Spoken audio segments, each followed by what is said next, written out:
Aircraft carriers are among the most advanced and powerful weapons of war ever constructed, but they are not invincible. For this reason, the U.S. Navy developed the Carrier Strike Group, a formation composed at a minimum of 1 aircraft carrier, 1 cruiser, and 2 destroyers or frigates. The ultimate goal is to ensure every vessel can provide mutual support. A fully assembled Carrier Strike Group is a self-contained mobile military with thousands of personnel, dozens of aircraft, and maximum combat versatility.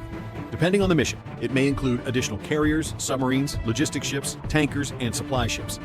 It is a formidable show of force. Though carriers have always been large, the concept of a supercarrier emerged in the 1970s.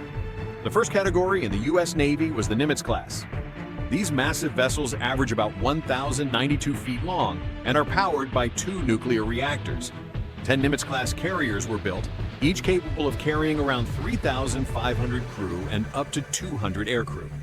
Despite their size, they can reach speeds of about 35 miles per hour and execute impressive evasive maneuvers. Nearly 50 years after the first Nimitz class launched, a new generation joined the fleet, the Gerald R. Ford class. The flagship measures 1,106 feet and has 25 decks. Its crew includes 508 officers and 3,789 enlisted personnel. More importantly, it features advanced weaponry and technology to engage modern threats.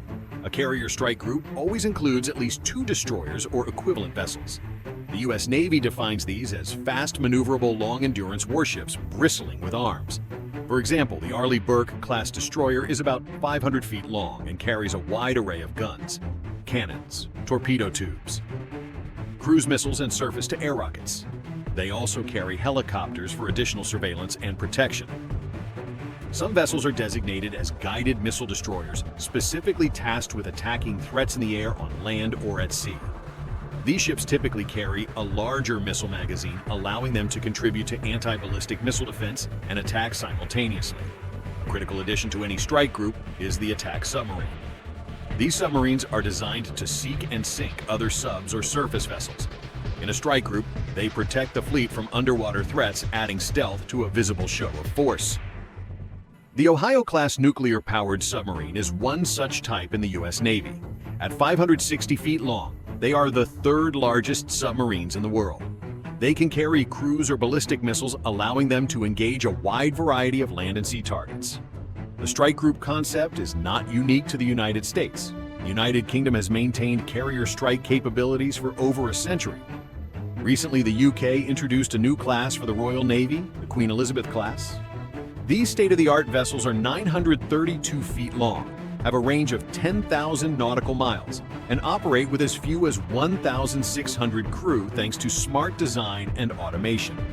The UK's Carrier Strike Group typically includes 1 Queen Elizabeth-class carrier, 2 air defense destroyers, 2 anti-submarine frigates, a submarine, a solid support ship, and a fleet tanker.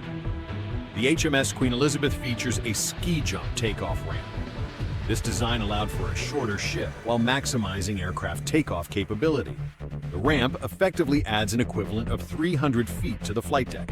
For vertical takeoff and landing fighters like the F-35B, it enhances their ability to become airborne. The carrier was not designed with a traditional catapult or EMAL system, so aircraft take off under their own power. This has led to reliance on VSTOL aircraft, like the F-35B in helicopters.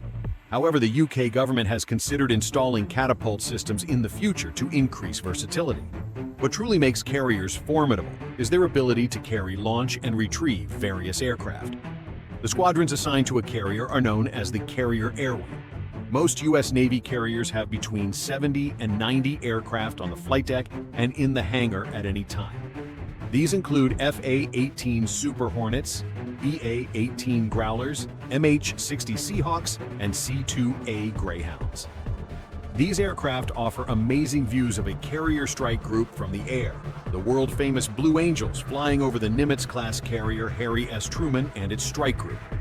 This aerobatic team is legendary in the Navy, and among military enthusiasts currently flying FA-18s, they represent the power and versatility of naval aviation. The Blue Angels were formed in 1946. They travel worldwide as the U.S. Navy's flight demonstration team. Their bright blue and yellow colors are instantly recognizable. They typically perform about 60 shows annually, dazzling up to 11 million spectators with incredibly tight formations and acrobatics.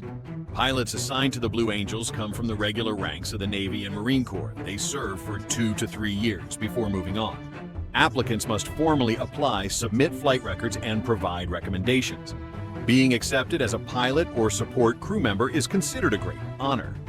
Blue Angel pilots need extreme experience. They often fly in extremely tight formations over cities and populated areas. Their FA-18 Hornets are well suited for the job, thanks to quickness and maneuverability. The aircraft can reach speeds of Mach 1.6 quickly due to a high thrust-to-weight ratio.